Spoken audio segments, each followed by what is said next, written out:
Good morning, class 10. Welcome back. We have to continue the chapter which we were doing last time. Two stories about flying. We were doing part 1 of this chapter, his first flight. And I hope you have understood whatever we did last time. I had discussed the difficult word meanings with you. I had explained the paragraphs also. And today we will continue with the lesson.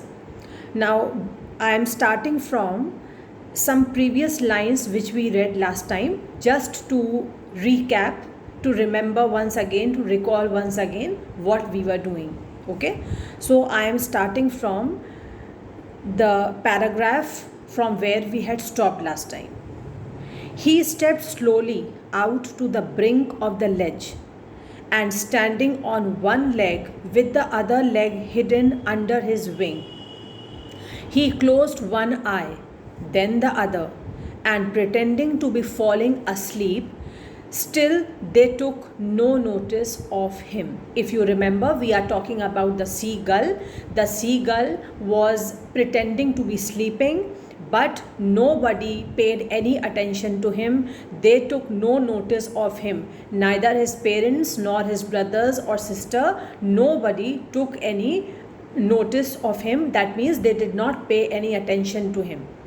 He saw his two brothers and his sister lying on the plateau, dozing with their heads sunk into their necks. I had explained the meaning of dozing also. Dozing means they were sleeping. Brothers and sister, all of them were sleeping on the plateau with their heads sunk into their necks. His father was preening. Preening means he was making an effort to maintain his feathers. He was soothing his feathers. His father was preening the feathers of his white back. Only his mother was looking at him. Only his mother was looking at whom? At the seagull. She was standing on a little high hump on the plateau, her white breast thrust forward. Now and again, she tore at a piece of fish that lay at her feet and then scraped each side of her beak on the rock. Now, from here, we will see a turning point of the story. This is the turning point of the story because when the seagull keeps watching the activity of his mother, that his mother is holding a piece of fish that lay at her feet, and she is tearing it. She is tearing that piece of fish, and she is also sharpening her beak by rubbing it against the rock. Now this encourages the seagull because the seagull remembers this activity was done by him also. He remembers how much he used to like this act of holding the prey in its beak, tearing it himself and rubbing his beak against the rock to sharpen it. The sight of the food maddened him. As we have read earlier, that the seagull had not eaten anything for the past 24 hours, so he was very hungry, and that is why the sight of food maddened him. He was desperate to eat something. He was desperate to have something as his food. How he loved to tear food that way, scraping his beak now and again to wet it. Wet it means to sharpen his beak. Ga, ga, ga, he cried, begging her to bring him some food. Now, as the seagull watches his mother holding a piece of fish, he is calling his mother ga, ga, ga, and he wants his mother to bring some food to him. Ga kola, she screamed back. Derisively. Derisively, the meaning is given in a manner showing someone is stupid. That means when the seagull called his mother and asked her to bring some food for him to eat, what is the response of his mother? His mother is not showing any sympathy, any mercy at this time, but she gives a reaction which indicated that the seagull was behaving in a stupid manner. The seagull was stupid and was behaving in a foolish manner. She screamed back derisively. But he kept calling plaintively. He kept calling plaintively means sadly, in a sad tone, in a mournful tone, in a disappointed tone. The seagull kept on calling his mother for bringing some food to him. But he kept calling plaintively, and after a minute or so, he uttered a joyful scream. His mother had picked up a piece of fish and was flying across to him with it. Now, why is the seagull's mother holding the piece of fish and she is flying across to him with it? Because she wants to tempt. She wants to tempt the seagull that, see, I am holding a piece of fish in my beak. If you have the courage, fly and take it from me. His mother had picked up a piece of fish and was flying across to him with it. He leaned out eagerly. He leaned out from where? From the high cliff where the seagull was sitting. From that place, he leaned out. He was peeping outside. Why he was peeping? Because he wanted to grab that piece of fish which his mother was holding in his beak. He leaned out eagerly, tapping the rock with his feet. Now, tapping the rock with his feet shows how desperate the seagull is to grab that piece of fish from his mother. Tapping the rock with his feet, trying to get nearer to her as she flew across. As I just told you, that tapping of the feet here shows how desperate the seagull is, how eager the seagull is to catch that fish, to get hold of that piece of fish which his mother is holding in his beak. Trying to get nearer to her as she flew across.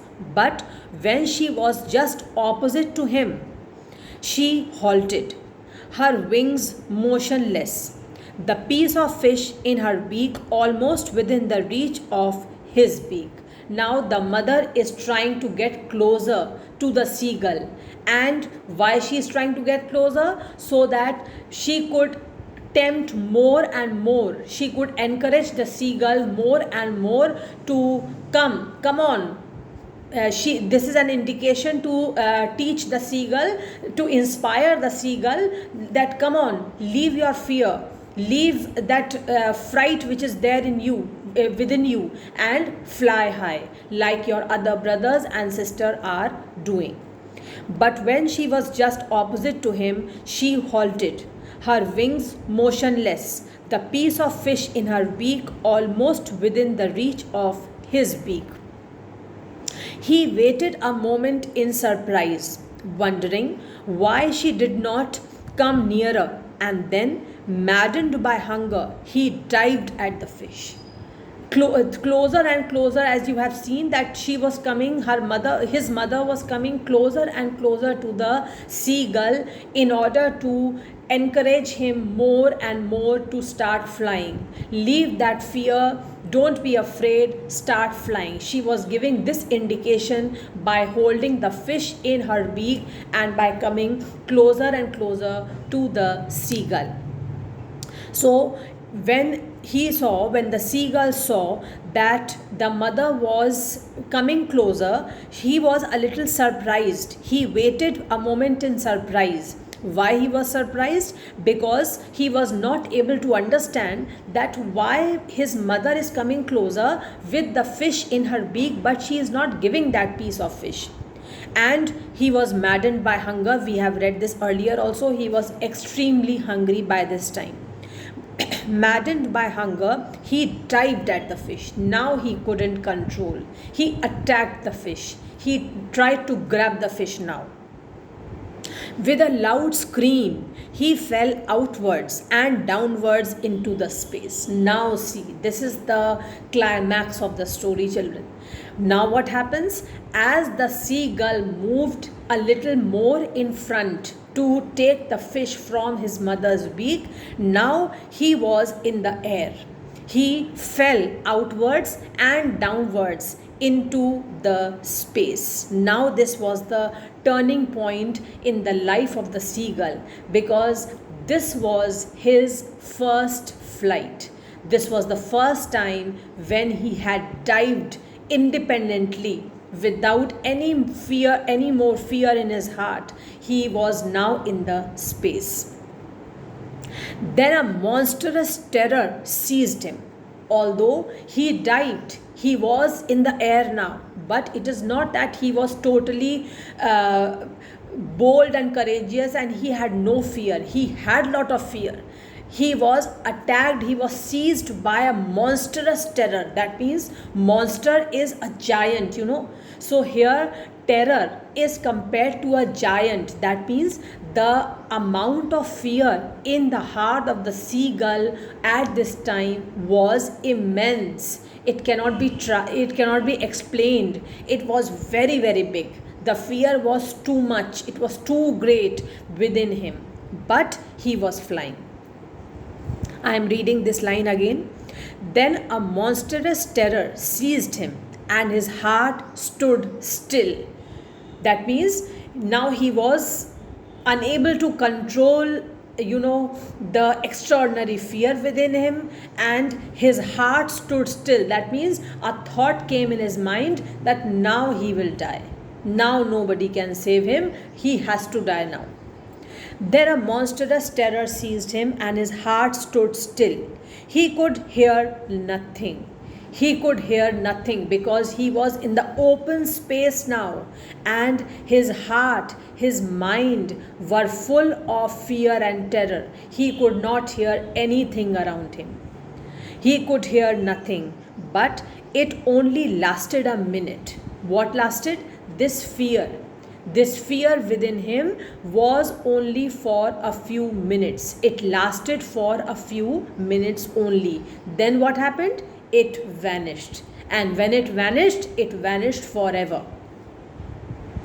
He could hear nothing, but it only lasted a minute. The next moment, he felt his wings spread outwards. The wind rushed against his breast feathers, then under his stomach and against his wings. He could feel the tips of his wings cutting through the air. That means now he was flying so independently, so conveniently, without any difficulty. He was so swift in his movements that his wings were cutting the air and he was flying all around without any problem of any kind.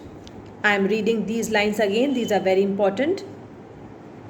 The next moment he felt his wings spread outwards. The wind rushed against his breast feathers, then under his stomach and against his wings. He could feel the tips of his wings cutting through the air. He was flying so smoothly, so beautifully that his wings were cutting the air. That means he was flying everywhere. He was flying very conveniently. He was not falling headlong now. He was not falling headlong now. That means earlier he had some problem. When he had just started flying, he was not able to control his movements and he was falling a little bit. But now he was not falling. He was flying as his other brothers and sister could, or his parents could fly. He was not falling headlong now. He was soaring gradually downwards and outwards. He was no longer afraid. Now see the improvement in his way of flying. He was soaring gradually. Soaring means he was moving high and coming down. He was moving upwards and downwards. He was no longer afraid. He just felt a bit dizzy. Dizzy meaning is given, children. I am reading out for you. An uncomfortable feeling of spinning around and losing one's balance. In Hindi it is called as chakkar aana. This is dizzy. Why he was feeling dizzy? Because it was the first time when he was moving around in the space. It was the first time when he had experienced how to fly in this vast expanse, in this vast area. So for a small span of time, he was feeling dizzy. He just felt a bit dizzy. Then he flapped his wings once and he soared upwards.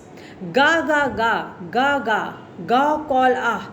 His mother swooped past him. Now seeing her seagull flying so conveniently, without any more fear in his heart, without any difficulty, the mother is overwhelmed.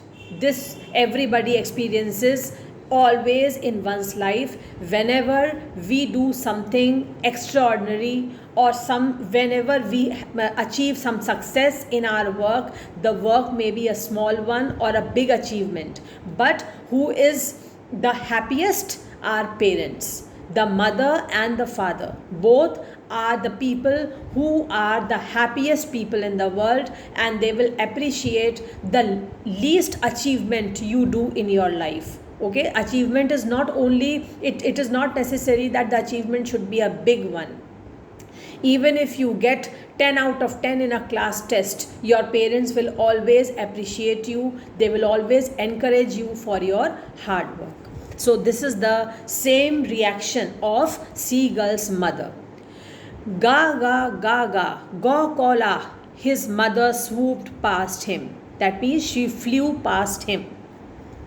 Her wings making a loud noise. She was flying so fast that her wings were making a noise. He answered her with another scream. Now when his mother appreciated and she was speaking in her own language, the answer was given by the seagull. He answered her with another scream. Then his mother flew over him screaming. Then his mother flew over him screaming. Screaming here does not show that she was screaming due to anger. She was overwhelmed. She was overjoyed and she was screaming out of joy. Then his father flew over him screaming. This is not the mother's reaction. Sorry, I think I said mother earlier. His father is also overwhelmed like his mother. Earlier we have seen the mother's reaction. Now here the father is also overwhelmed and he is screaming. He is showing his joy and happiness at the success of the seagull. Then his father flew over him screaming. He saw his two brothers and his sister flying around him, curveting and banking and soaring and diving. See, the meanings are given here, children. Curveting, leaping like a horse.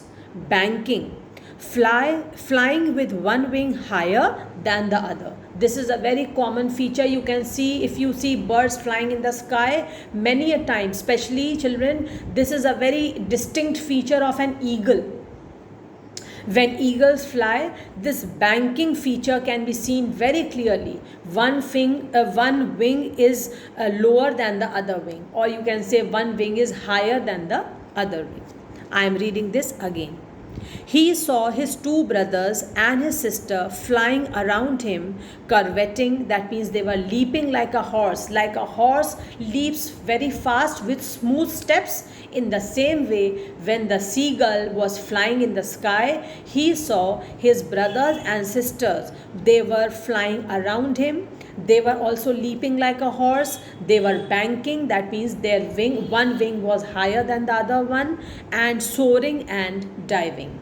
Once they were soaring high in the sky, then at the other moment they were diving down. Why they were doing this activity? Why they were flying around the seagull? Because all were very happy.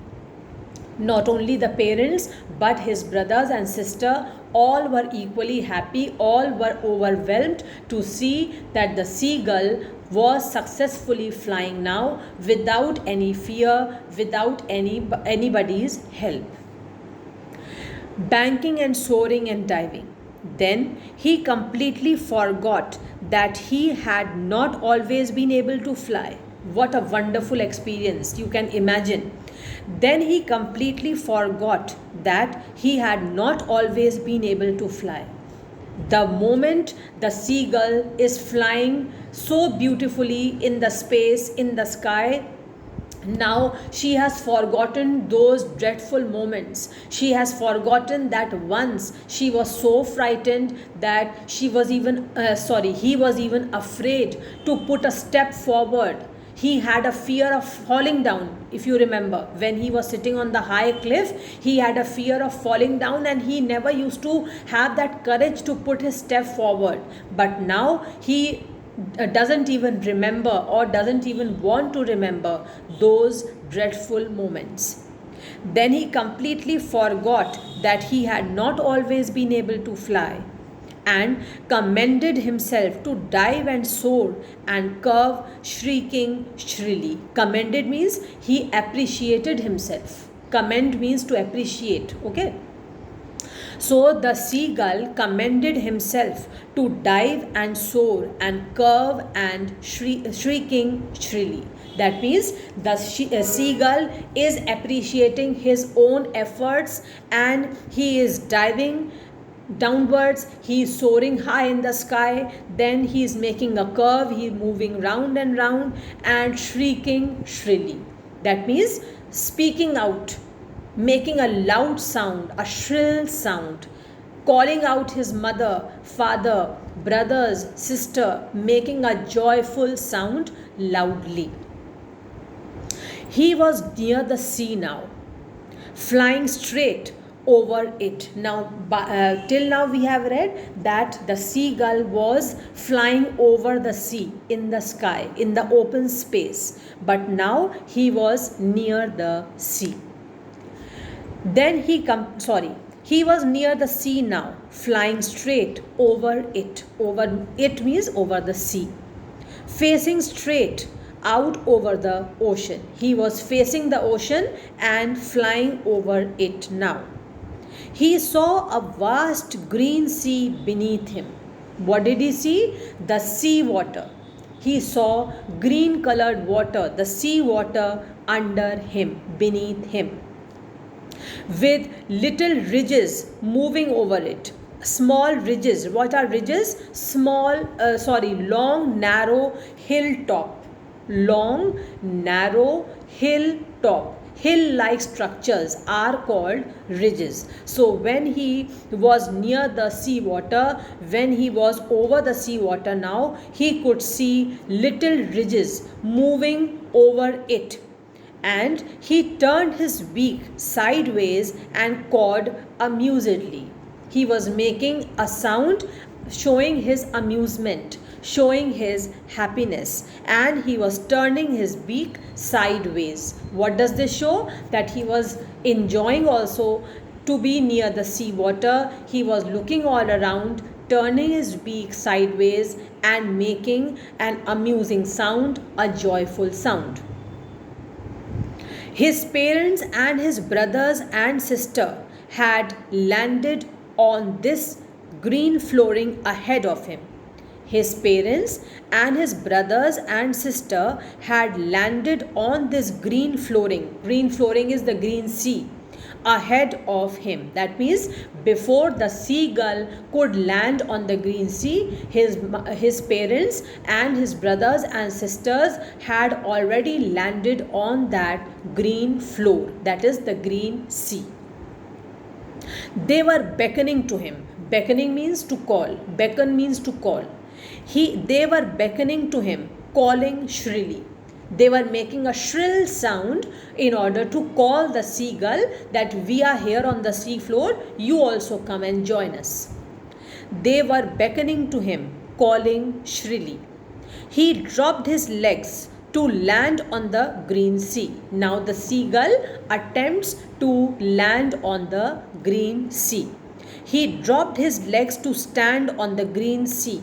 His legs sank into it. As the seagull made an attempt to land on the green sea, what happened? His legs sank into it.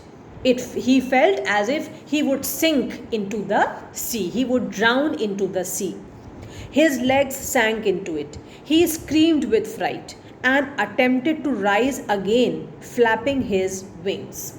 When the first time he fell and he experienced as if he would sink into the sea, he screamed with fright. Now again he was very frightened. But this fright was only for some moments. And he attempted to rise again, flapping his wings. Although he was frightened, although he was afraid for a little bit of time, for some moments, but he again made an attempt to rise his wings, to rise himself again, flapping his wings.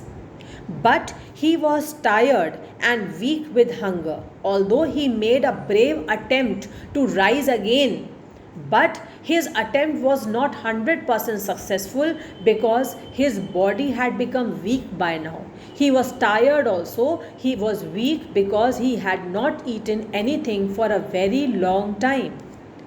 But he was tired and weak with hunger, and he could not rise, exhausted by the strange exercise. Which exercise? Flying. When the first time he flew, it was an exhausting exercise for him. It was a tiring activity for him. Moreover, he was very hungry. So, due to tiredness and hunger, his body did not have so much of strength, and that is why he could not rise above the sea. Exhausted by the strange exercise, his feet sank into the green sea. His feet sank into the green sea, and then his belly, that is his stomach, touched it. His feet sank into the green sea and his stomach touched it, and he sank no farther. For a moment he sank, and his body, his stomach touched the green sea, but he sank no farther. That means he did not sink any more. Little bit he sank, but he did not sink any more. He was floating on it. He was floating on the sea water now. He was floating on it, and around him, his family was screaming, praising him, and their beaks were offering him scraps of dog fish. Now, when finally the seagull was successful on landing on the sea, on the green sea, he was no more sinking. His body was floating on the sea water. All his family members, his parents, his brothers, sister, all started screaming.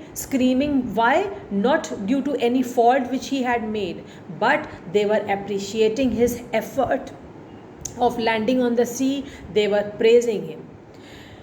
A family was screaming, praising him, and their beaks were offering him scraps of dog fish. The beaks of his parents, brothers, and sister all were offering him scraps of dog fish, because all of them knew that the seagull was extremely hungry. He had not eaten anything for a long time. He had made his first flight. So this is how the chapter comes to an end, by telling us that this is how the effort was made because of continuous determination and strong willpower to get food.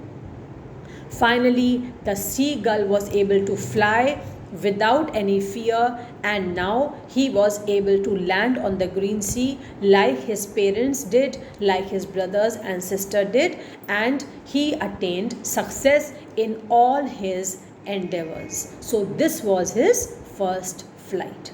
I hope you have enjoyed the lesson. And what did you learn from the lesson? Never lose hope. In one line we can say the moral of the story is never lose hope. One should be hopeful, one should be determined, should have self-confidence and strong willpower, and he will be able to overcome every obstacle that come in his way. Difficulties may be big or small, challenges may be great in life, but we should be determined that we will achieve success. This strength, this strong willpower within us will help us to overcome every difficulty in our lives, and we will be successful in all our projects, Projects means in whatever tasks we undertake. So this is how the chapter ends with a positive note. Now children, today I am going to give you 2 questions as your homework. What you have to do is, you just have to find out the answers of these 2 questions, and when we will meet in the next class, then I will discuss these 2 answers. I will tell you the answers also, plus I will tell you the question and answers of the remaining part of the chapter. That means today I am giving you only 2 questions. Next time I will give you more questions. We will discuss all the answers. But today I am not going to tell you these the answers of these 2 questions. Today I am just giving you the questions so that you can also do some effort, try to find out the answers of these 2 questions, and in our next class we will discuss everything. Okay. So now question number 1 for today is, why was the seagull afraid to fly?